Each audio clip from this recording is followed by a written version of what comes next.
Chapter 3 of Treasure Island.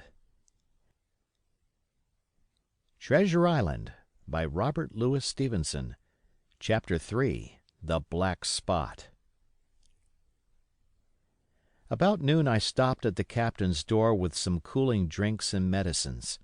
He was lying very much as we had left him, only a little higher, and he seemed both weak and excited. "Jim," he said, "you're the only one here that's worth anything, and you know I've been always good to you. Never a month but I've given you a silver fourpenny for yourself. And now, you see, mate, I'm pretty low and deserted by all. And, Jim, you'll bring me one noggin of rum now, won't you, matey?"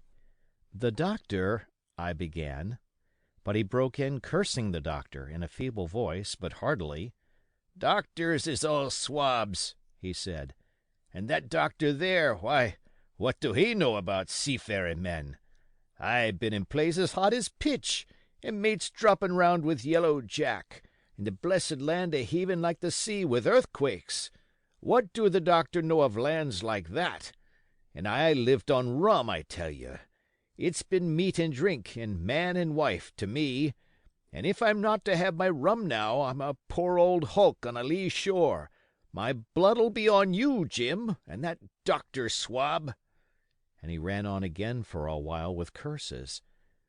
"Look, Jim, how my fingers fidges," he continued in the pleading tone. "I can't keep 'em still, not I. I haven't had a drop this blessed day. That doctor's a fool, I tell you. If I don't have a drain of rum, Jim, I'll have the horrors. I seen some on 'em already. I seen old Flint in the corner there behind you. As plain as print I seen him. And if I get the horrors, I'm a man that has lived rough, and I'll raise Cain. Your doctor hisself said one glass wouldn't hurt me.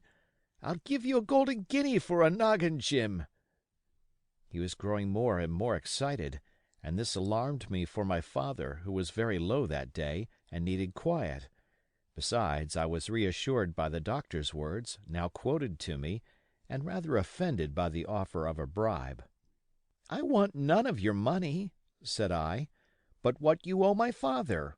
I'll get you one glass and no more." When I brought it to him, he seized it greedily and drank it out. "Aye, aye," said he, "that's some better, sure enough. And now, matey, did that doctor say how long I was to lie here in this old berth?" "A week at least," said I. "Thunder!" he cried. "A week! I can't do that. They'd have the black spot on me by then. The lubbers is going about to get the wind of me this blessed moment. Lubbers as couldn't keep what they got, and want to nail what is another's. Is that seamanly behavior now, I want to know? But I'm a saving soul. I never wasted good money of mine, nor lost it neither, and I'll trick 'em again. I'm not afraid on 'em. I'll shake out another reef, matey, and daddle 'em again." As he was thus speaking, he had risen from bed with great difficulty, holding to my shoulder with a grip that almost made me cry out, and moving his legs like so much dead weight. His words, spirited as they were in meaning, contrasted sadly with the weakness of the voice in which they were uttered.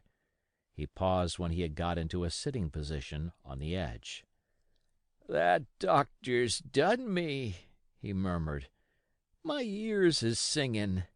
Lay me back."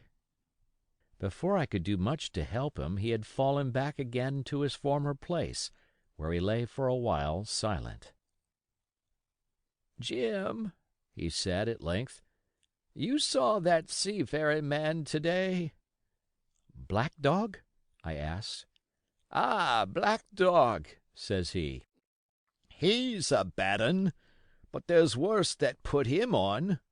Now, if I can't get away nohow, and they tip me the black spot, mind you, it's my old sea chest they're after.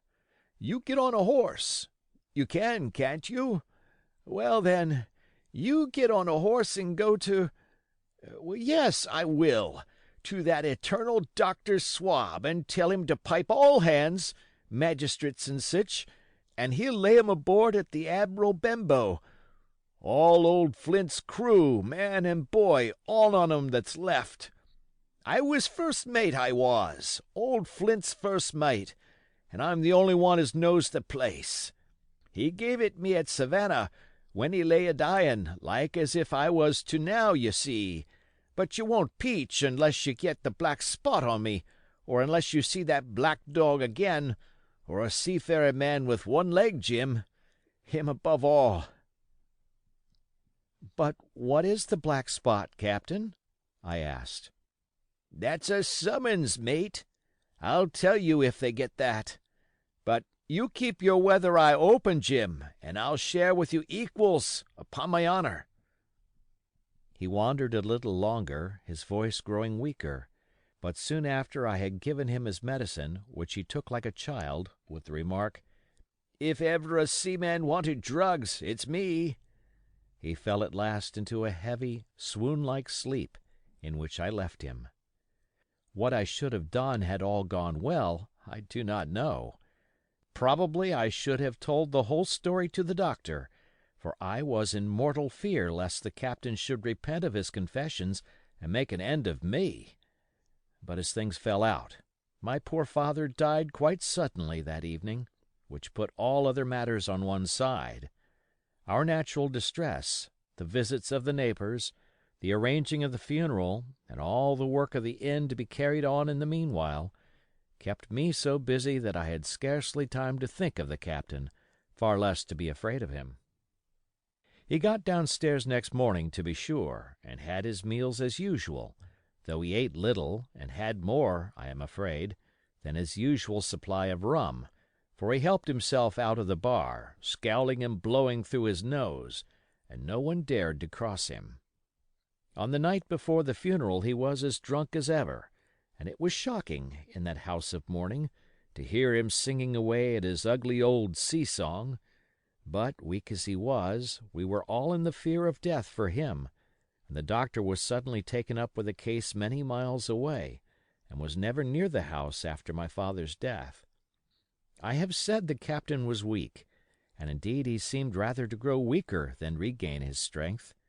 He clambered up and down stairs, and went from the parlor to the bar and back again, and sometimes put his nose out of doors to smell the sea, holding on to the walls as he went, for support, and breathing hard and fast like a man on a steep mountain. He never particularly addressed me, and it is my belief he had as good as forgotten his confidences, but his temper was more flighty, and, allowing for his bodily weakness, more violent than ever. He had an alarming way now when he was drunk of drawing his cutlass and laying it bare before him on the table. But with all that, he minded people less, and seemed shut up in his own thoughts and rather wandering. Once, for instance, to our extreme wonder, he piped up to a different air, a kind of country love-song that he must have learned in his youth before he had begun to follow the sea. So things passed until, the day after the funeral, and about 3 o'clock of a bitter, foggy, frosty afternoon, I was standing at the door for a moment full of sad thoughts about my father, when I saw someone drawing slowly near along the road. He was plainly blind, for he tapped before him with a stick, and wore a great green shade over his eyes and nose, and he was hunched, as if with age or weakness, and wore a huge old tattered sea-cloak with a hood, that made him appear positively deformed. I never saw in my life a more dreadful-looking figure. He stopped a little from the inn, and raising his voice in an odd sing-song, addressed the air in front of him. "Will any kind friend inform a poor blind man, who has lost the precious sight of his eyes, in the gracious defence of his native country, England, and God bless King George, where or in what part of this country he may now be?" "You are at the Admiral Benbow, Black Hill Cove, my good man," said I. "I hear a voice," said he, "a young voice. Will you give me your hand, my kind young friend, and lead me in?" I held out my hand, and the horrible, soft-spoken, eyeless creature gripped it in a moment like a vice. I was so much startled that I struggled to withdraw, but the blind man pulled me close up to him with a single action of his arm. "Now, boy," he said, "take me in to the captain." "Sir," said I, "upon my word I dare not." "Oh," he sneered, "that's it. Take me straight in, or I'll break your arm." And he gave it, as he spoke, a wrench that made me cry out. "Sir," said I, "it is for yourself I mean. The captain is not what he used to be. He sits with a drawn cutlass. Another gentleman—" "Come now, march!" interrupted he, and I never heard a voice so cruel and cold and ugly as that blind man's. It cowed me more than the pain, and I began to obey him at once, walking straight in at the door and towards the parlor, where our sick old buccaneer was sitting, dazed with rum. The blind man clung close to me, holding me in one iron fist and leaning almost more of his weight on me than I could carry. "Lead me straight up to him, and when I'm in view, cry out, 'Here's a friend for you, Bill!' If you don't, I'll do this," and with that he gave me a twitch that I thought would have made me faint. Between this and that I was so utterly terrified of the blind beggar that I forgot my terror of the captain, and as I opened the parlor door, cried out the words he had ordered in a trembling voice. The poor captain raised his eyes, and at one look the rum went out of him and left him staring sober. The expression of his face was not so much of terror as of mortal sickness. He made a movement to rise, but I do not believe he had enough force left in his body. "Now, Bill, sit where you are," said the beggar. "If I can't see, I can hear a finger stirring. Business is business. Hold out your left hand. Boy, take his left hand by the wrist and bring it near to my right." We both obeyed him to the letter, and I saw him pass something from the hollow of the hand that held his stick into the palm of the captain's, which closed upon it instantly. "And now that's done," said the blind man, and at the words he suddenly left hold of me and, with incredible accuracy and nimbleness, skipped out of the parlor and into the road, where, as I stood motionless, I could hear his stick go tap tap tapping into the distance. It was some time before either I or the captain seemed to gather our senses, but at length, and about at the same moment, I released his wrist, which I was still holding, and he drew in his hand and looked sharply into the palm. "10 o'clock!" he cried. "6 hours! We'll do them yet!" And he sprang to his feet. Even as he did so he reeled, put his hand to his throat, stood swaying for a moment, and then, with a peculiar sound, fell from his whole height face foremost to the floor. I ran to him at once, calling to my mother, but haste was all in vain. The captain had been struck dead by thundering apoplexy. It is a curious thing to understand, for I had certainly never liked the man, though of late I had begun to pity him, but as soon as I saw that he was dead, I burst into a flood of tears. It was the second death I had known, and the sorrow of the first was still fresh in my heart. End of chapter.